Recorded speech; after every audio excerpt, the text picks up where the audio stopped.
BFM Business, BFM Crypto, le club. Amaury de Tonquedec. Bonjour à tous, c'est le club BFM Crypto. Soyez les bienvenus. Aujourd'hui, émission exceptionnelle. Un grand débat dont on parle depuis longtemps. On a décidé de le faire aujourd'hui. Or ou Bitcoin, quelle est la meilleure valeur refuge? Pour en parler, j'ai le plaisir d'accueillir avec nous Nathalie Janson. Bonjour Nathalie. Bonjour Amaury. Professeur à Neoma Business School. Et Jean-Marc Daniel. Bonjour Jean-Marc. Bonjour. Économiste et professeur et émérite à l'ESCP Business School et donc éditorialiste sur BFM Business. Jean-Marc, vous avez pris quelques notes. Je crois que ça vous tenait à cœur aujourd'hui, ce qui n'est pas habituel chez vous. Donc j'ai hâte. Oui, ce sont des citations plus que des notes. Des citations, voilà, pour ne pas se tromper à un mot près, c'est important. On en parle dans quelques instants, mais d'abord, je voulais donner la parole à Nathalie Janson. Nathalie, déjà pour poser un peu les bases, à partir de quand on a commencé à comparer or et Bitcoin, et surtout pourquoi ? Alors on a commencé assez tôt à comparer les deux. Dans les années 2012-2013 déjà, on a des comparaisons qui sont faites à la fois dans la presse et dans les articles un peu spécialisés. Et la raison, elle est assez simple. Le vocabulaire emprunte en fait du Bitcoin, en fait emprunte au vocabulaire de l'or. Alors il y a tout d'abord le terme de mineur. Voilà, le mineur est celui qui va en fait découvrir les Bitcoins. Donc en fait c'est un peu comme la comparaison du découvreur d'or. Voilà, toute l'époque de la course folle sur l'Ouest américain où les aventuriers allaient miner pour trouver de l'or. Ils allaient et bien là on a le même vocabulaire parce qu'en fait le Bitcoin se découvre. Alors évidemment c'est pas tout à fait le même processus, on se salit beaucoup moins puisque en fait ce sont les machines qui vont le découvrir, mais la comparaison, le vocabulaire en tout cas emprunte au vocabulaire de l'or. La deuxième raison évidemment c'est la finitude. Alors bien évidemment, l'or n'est pas encore fini. Voilà, il y a encore quelques années avant qu'il soit fini, sans doute. Mais quand on parle de ressources naturelles, on a tout de suite, en même temps, comme idée associée que la ressource naturelle physiquement est limitée sur Terre. Et effectivement, le Bitcoin, lui, également, est limité. Effectivement, la différence, c'est que le Bitcoin, son offre va répondre au code. C'est le code qui dicte le taux de croissance de son offre, alors que dans le cas de l'or, c'est plus effectivement un mécanisme de marché. C'est-à-dire que quand la demande augmente, eh bien le prix augmentant, on va en découvrir davantage. Mais en tout cas, il y a la finitude qui est également une des raisons pour lesquelles on associe l'or et le Bitcoin. Bon, ça nous fait déjà 2 points communs. Il y en a même un troisième. Ah, le troisième, allez-y. Alors, c'est l'énergie, parce qu'en fait, pour découvrir de l'or, il faut de l'énergie. Donc, il y a un coût énergétique, l'effort pour celui qui va le découvrir à la main, et puis sinon pour le détecter. Et c'est la même chose pour le Bitcoin. Il faut, alors là, bien plus d'énergie, mais en tout cas, c'est effectivement ce rapport d'énergie que nous retrouvons dans les deux formes. La fameuse preuve de travail du côté du Bitcoin. Déjà, Jean-Marc, pour commencer, est-ce que vous êtes d'accord avec ces 3 points communs?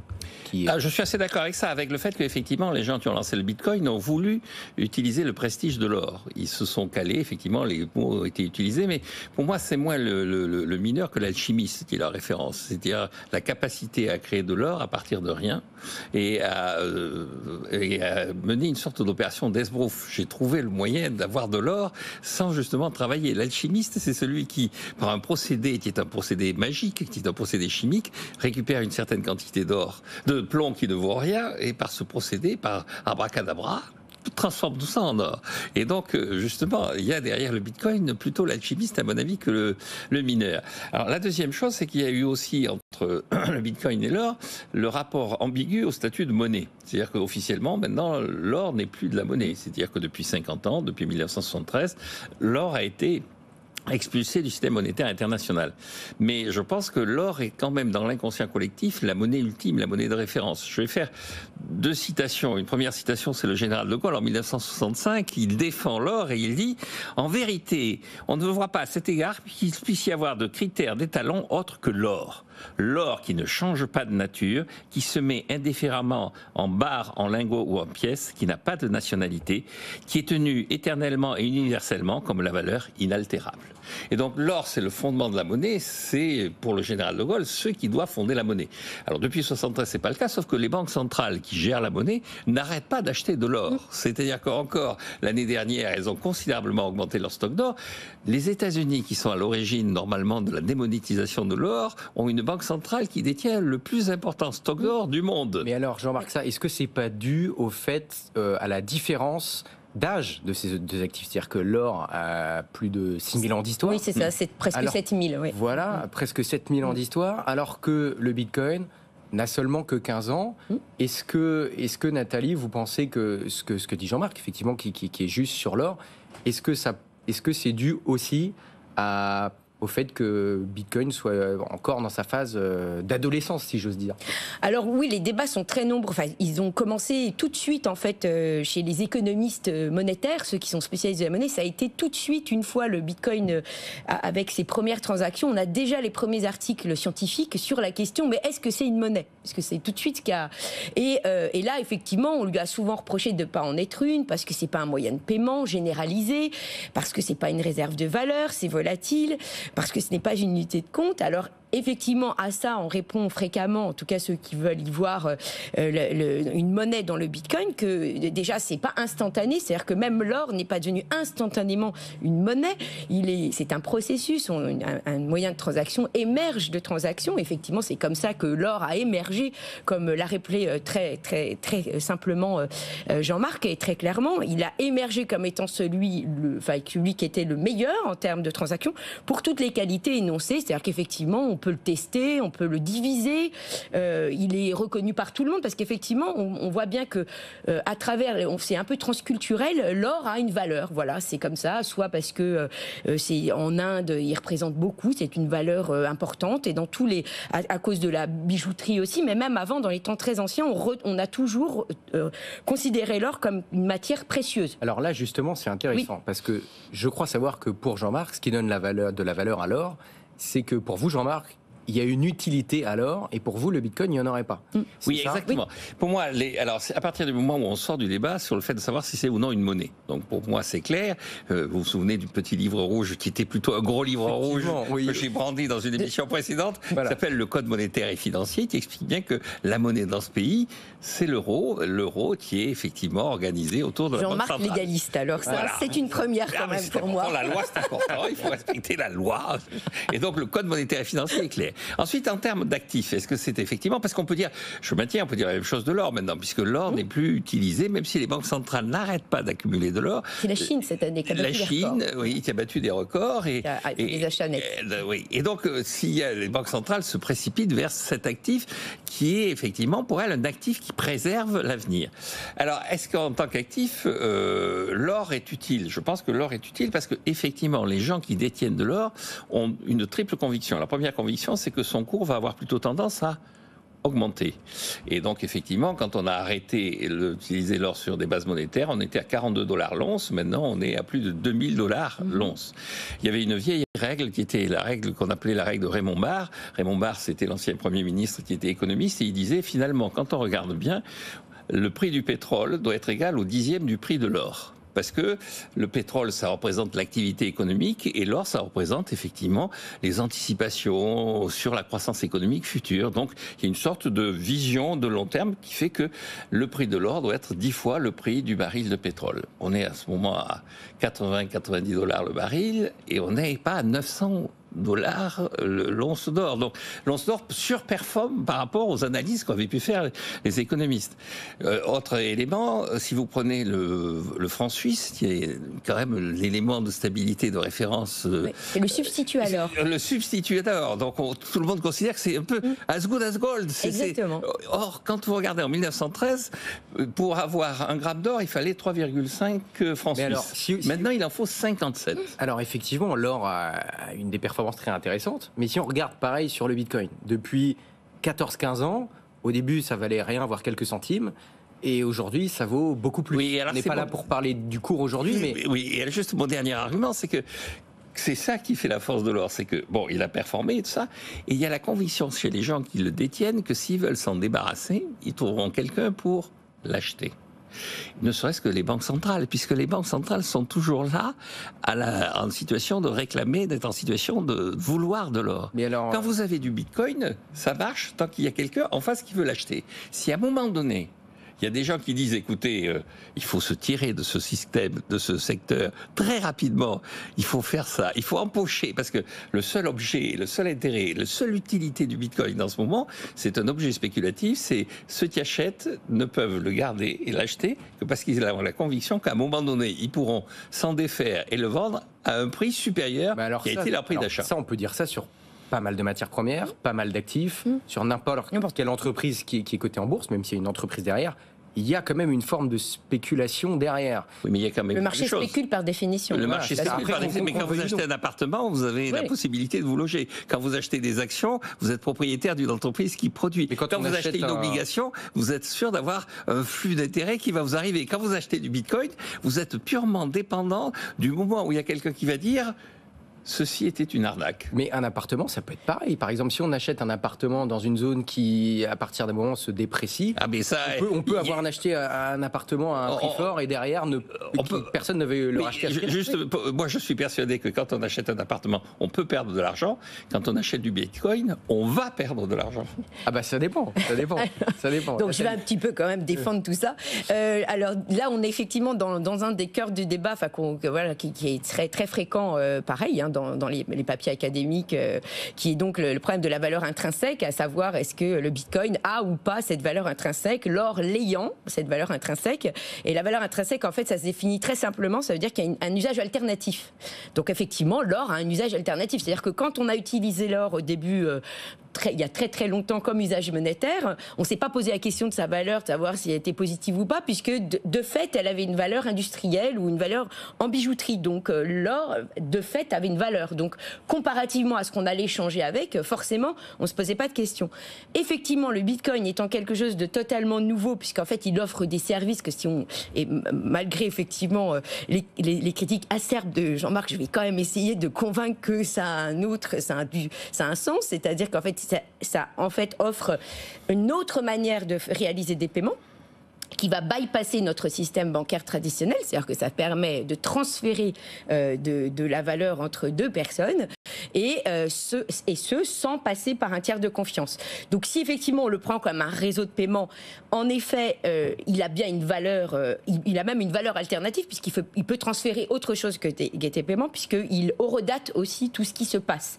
Donc effectivement, on peut y faire passer autre chose que des paiements, et c'est ça en fait le débat de fond, c'est-à-dire qu'à chaque fois qu'on dit valeur intrinsèque, finalement, le Bitcoin, si on le regarde sous cet angle-là, en fait, peut également avoir une valeur intrinsèque, c'est-à-dire un autre usage que celui de l'utiliser en paiement. C'est intéressant ce que dit Nathalie. Jean-Marc, c'est vrai qu'aujourd'hui, en France, en Europe, on a, même s'il n'est pas parfait, la chance d'avoir un système bancaire qui fonctionne à peu près correctement, mais il y a des pays dans le monde où il y a des gens qui ne sont pas bancarisés, où il y a une inflation énorme, et là, dans ces pays-là, le Bitcoin peut répondre à un besoin. Est-ce que c'est pas ça la valeur qu'il peut apporter ? C'est effectivement dans les pays où la monnaie a disparu, dans les pays où le privilège d'émission de la banque centrale n'est plus au rendez-vous, il faut trouver autre chose. Sauf que assez spontanément, quand vous regardez ce qui sert dans la vie quotidienne de ces pays-là, c'est du dollar. Et effectivement, également de l'or. Il y a des pays où on se remet à échanger des bijoux, des pièces anciennes. Et donc, le Bitcoin, ça suppose d'abord un appareil technologique. Il faut avoir les moyens. Qui est de plus en plus répandu aujourd'hui. Oui, enfin, il suffit d'avoir un téléphone portable aujourd'hui, un smartphone, ce qui est de plus en plus le cas, même dans des régions... Mais il n'y a rien de plus utile qu'un billet en dollars, parce que c'est discret, tout le monde le reconnaît partout. Un lingot d'or, tout le monde le reconnaît, tout le monde sait ce que ça vaut. Alors qu'effectivement, derrière le Bitcoin, si vous dites ça permet de suppléer à l'incurie de la Banque centrale, mais la bonne réponse c'est de se poser la question pourquoi la Banque centrale ne fait pas ce qu'il faut. C'est un peu ce qui se passe en Argentine. Oui. La réponse d'ailleurs du président argentin a dit effectivement la Banque centrale ne fait pas ce qu'il faut, donc je vais aller chercher une autre Banque centrale. C'est-à-dire je vais dollariser mon économie, je vais aller chercher un autre acteur monétaire qui va répondre au problème de l'incompétence de ma Banque centrale. Mais justement, est-ce que le Bitcoin n'aurait pas justement été créé pour répondre à ce problème, Nathalie, justement? Alors, si, alors en plus, l'exemple de l'Argentine est une bonne liaison, puisque effectivement, Jean-Marc a raison, dans des zones où c'est moins, où on est moins connecté, parce que le réseau électrique est moins bon, enfin voilà, il y a des endroits sur Terre qui sont moins connectés que d'autres. C'est vrai que le Bitcoin, il trouve une limite quand même, puisqu'il faut bien être connecté, bon, même si on peut, mais ça peut être plus compliqué. L'Argentine, effectivement, est un bon exemple, parce que c'est quand même un pays où le Bitcoin a quand même pas mal prospéré depuis toute la débâcle du couple Kirchner qui se sont fait un malin plaisir à détruire le pays quand même de façon répétée. Et c'est pas un hasard, c'est parce que c'est un pays où effectivement on a des gens compétents en technique et où en fait effectivement on a une connexion. Et là, et c'est un très bon exemple, l'Argentine, parce que c'est également, ça montre à quel point le Bitcoin répond à un problème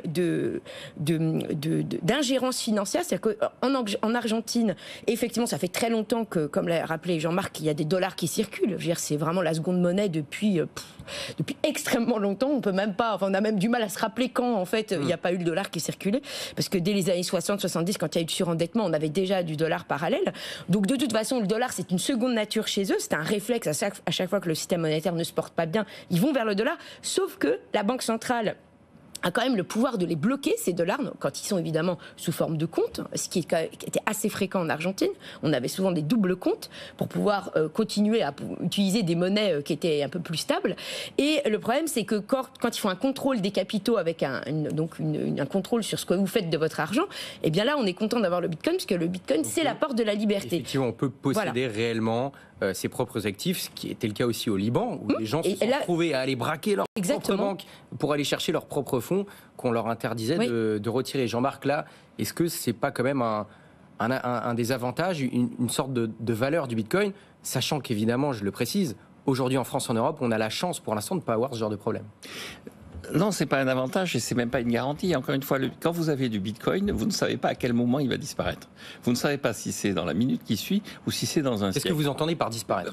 Cesser d'être reconnu par des gens, cesser d'être acheté par des gens. Alors ça, c'est le fameux consensus social. Et effectivement, dans l'émission que vous citez, où on avait parlé effectivement de Bitcoin, monnaie ou mirage monétaire, avec Alexandre Sachenko, disait que ce qui fait la valeur et ce qui fera plus tard la valeur du Bitcoin, c'est le fameux consensus social. Mais ça, c'est un peu pareil avec n'importe quel actif. C'est-à-dire que l'or a une valeur parce qu'on décide qu'elle en est une. Oui, mais justement, l'or est là et l'or a fait, c'est ce que disait le général de Gaulle, l'or a fait ses preuves. L'or, effectivement, continue à faire ses preuves. L'or continue à attirer les gens. Et le Bitcoin a un facteur qui est un facteur anxiogène. Je vais faire une autre citation. Alors, une citation... Allez-y. Alors, allons-y. Alors, mes réticences ne concernent pas la blockchain. Je partage cette citation d'ailleurs. La technologie qui est sous-jacente au Bitcoin. Cette technologie de répertoire distribué est une innovation bienvenue et ses applications sont utiles. Ce sont les crypto-monnaies qui m'inquiètent. Le Bitcoin soulève deux questions. Est-il durable et s'il l'est, contribue-t-il au bien commun? Mes réponses sont à la première, probablement non. Et à la seconde, absolument non. Bon, mais c'est intéressant. Et ça, c'est Jean Tirole qui est prix Nobel d'économie. Alors, le bien commun, c'est une notion qui est quand même subjective. Mais ce qu'on disait tout à l'heure, c'est que ça peut permettre... Mais à la première, c'est probablement non. C'est ça qui est peut-être... Alors, mais ça peut permettre... Alors, si on peut résumer, ça peut permettre à des gens, en tout cas pour l'instant, ça a plutôt joué son rôle, en tout cas sur du long terme. Encore une fois, je dis long terme, le Bitcoin n'a que 15 ans. Mais ça peut permettre à des gens, et c'est ce qu'on est en train de voir aujourd'hui potentiellement, d'où la comparaison avec l'or, d'être une sorte de valeur refuge. Ça peut permettre à des gens d'échanger de la valeur de manière décentralisée sans passer par un tiers de confiance. Ça peut permettre à des gens de se bancariser. Est-ce que ça, c'est pas quelque part pouvoir participer d'une manière ou d'une autre au bien commun, entre guillemets? Oui et non, parce qu'effectivement, vous avez des substituts qui existent déjà. On a parlé du dollar. Les gens, avec des dollars, ils répondent à l'incurie, à l'incapacité de leur banque centrale. Avec de l'or, ils répondent à l'incurie, à l'incapacité du système monétaire. Et le bien commun, c'est quand même aussi de respecter une mode d'organisation juridiquement stable. C'est-à-dire qu'on dit, oui, mais bon, en France, effectivement, ça ne joue pas ce rôle-là, puisqu'il y a un code monétaire et financier. Il faut faire en sorte que partout il y ait un code monétaire et financier. Et il faut faire en sorte que les détenteurs du pouvoir qui a été conféré par ce code monétaire et financier répondent effectivement aux attentes de la population. Dans une émission précédente, je disais bien, là où les banques centrales ont failli, c'est pas tellement dans le fait que certaines n'arrivent pas à respecter leurs privilèges d'émission, c'est dans le fait qu'elles annoncent que leur objectif c'est 2% d'inflation. C'est-à-dire que la Banque centrale a comme objectif affiché De faire perdre 2%. De faire perdre 2% de pouvoir d'achat à la population tous les ans. Donc c'est ça qu'il faut revoir. Non, mais le Bitcoin ne répondra pas à ça. En revanche, l'or, effectivement, d'une certaine façon, pour la population, c'est lui qui a permis au 19e siècle d'éviter ça. Et c'est lui qui continue à permettre ça, puisqu'il explose les compteurs, notamment par rapport à la vie quotidienne réelle que mesure le prix du pétrole. Le Bitcoin, potentiellement, pourrait permettre d'y répondre, en tout cas peut-être un outil qui pourrait permettre d'y répondre, justement en présentant une quantité finie pour essayer d'éviter justement certains abus, certaines dérives qu'il y a. Il y a certaines banques centrales qui émettent trop de monnaie et du coup qui la dévaluent derrière. Nathalie, c'est intéressant ce que dit Jean-Marc. En gros, c'est que l'or a fait ses preuves et le Bitcoin pas encore. Mais est-ce que l'or a fait ses preuves parce que jusqu'à maintenant, il n'existait pas d'outils technologiques comme le Bitcoin, et ça ne fait que 15 ans qu'ils sont en concurrence, entre guillemets. Oui, c'est effectivement les deux thèses qui s'affrontent, c'est-à-dire que la preuve par les faits, c'est l'or qui l'a réalisé. On a bien vu que ça a permis le développement du 19e siècle, comme l'a rappelé Jean-Marc. Voilà, c'était toute une période qui a été plutôt déflationniste, mais plutôt positivement déflationniste, puisque voilà, ça a permis de libérer toutes les forces de production. Donc ça, je veux dire, il n'y a pas de doute, et c'est pour ça que effectivement, il y a des réflexes or, ils viennent pas de nulle part, ils sont fondés sur ce qu'il a pu exister, et c'est tout à fait compréhensible.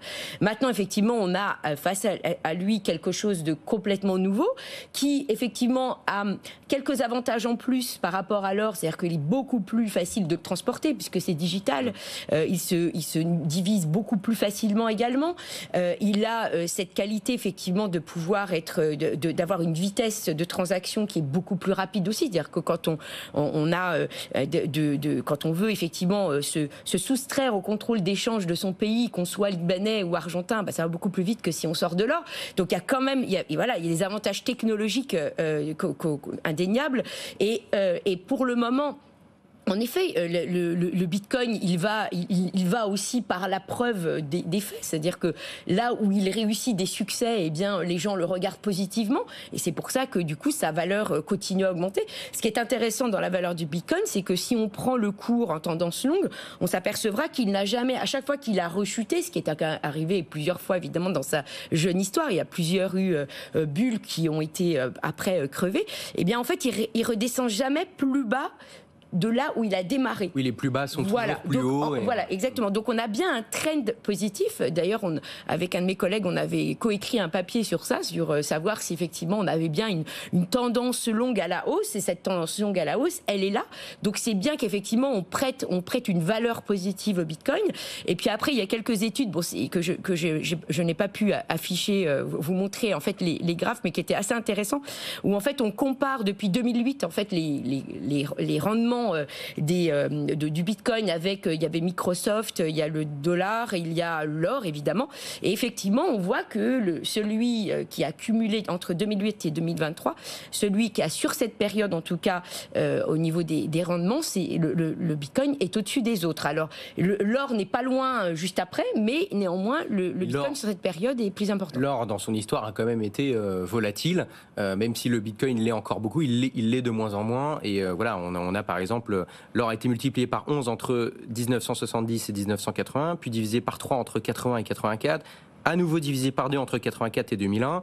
Donc pour ceux qui ont acheté de l'or entre 1980 et jusqu'en 2011, ça a été compliqué. Jean-Marc, pour vous, qu'est-ce qui manquerait dans ce cas-là au Bitcoin par rapport à l'or? Ce serait que les banques centrales en achètent. On voit aujourd'hui qu'il y a des sociétés qui achètent du Bitcoin avec leur trésorerie. Est-ce que demain, des banques centrales pourraient acheter du Bitcoin? Non, je pense qu'elles n'achèteront pas du Bitcoin, c'est ce qu'elles disent et ce qu'elles proclament. Et alors que l'or, elles l'achètent, ça c'est de facto. C'est-à-dire que l'or, elles sont sur le marché. Et effectivement, les banques centrales jouent un rôle de stabilisation sur ce marché particulier. Ce qui était leur rôle au moment de l'étalon or pur et ce qui devrait plus être leur rôle. Mais il y a une inertie historique qui font qu'elles considèrent effectivement que leur mission, c'est d'être d'une certaine façon l'acheteur en dernier ressort de ce produit qui est le produit d'épargne de référence absolue. Alors effectivement, un des problèmes, c'est que c'est un produit qui est totalement, sur le papier, économiquement relativement inutile. C'est-à-dire qu'il y a la bijouterie qui est le grand...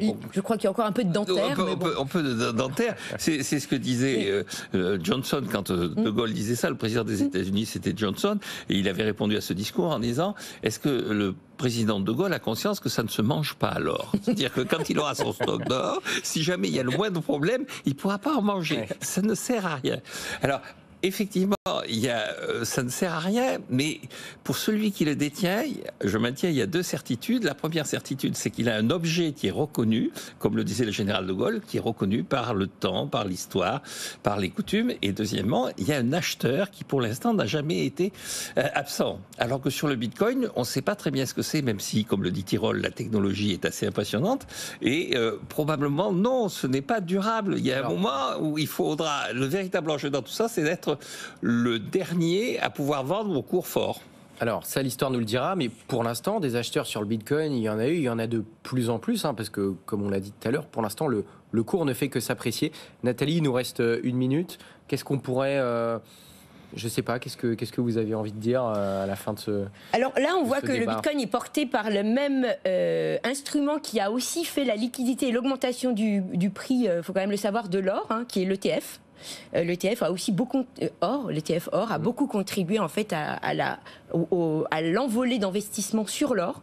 Donc et ça avait mis du temps au début d'ailleurs. Exactement. Donc et là c'est relativement rapide pour l'instant. Exactement. Donc c'est assez marrant de voir le parallèle. Et comme ça a aussi offert beaucoup plus de liquidité, c'est là où peut-être que du coup le Bitcoin va peut-être se retrouver avec une liquidité un peu supérieure grâce aux ETF, comme sur l'or. Si on compare en fait les deux phénomènes, donc c'est assez intéressant de voir qu'à nouveau il y a ce parallèle qui peut être fait entre peut-être la prochaine étape du marché du Bitcoin grâce aux ETF, comme ça a été récemment avec les ETF je crois, qui ont été développés depuis la crise de 2008. Donc même chose. Le Bitcoin continuera-t-il d'être aussi liquide et toujours plus liquide dans les années qui viennent? On va surveiller tout ça. En tout cas, merci beaucoup pour ce débat à tous les deux. Jean-Marc Daniel, éditorialiste BFM Business et économiste aussi et professeur émérite à l'ESCP Business School. Nathalie Janson, professeure à Neoma Business School. Merci d'avoir été avec nous. On refera ça très bientôt parce qu'à chaque fois on manque de temps pour parler de tous ces sujets. On en reparlera. Merci d'avoir été avec nous. Bonne journée, bonne soirée. À demain, 15h.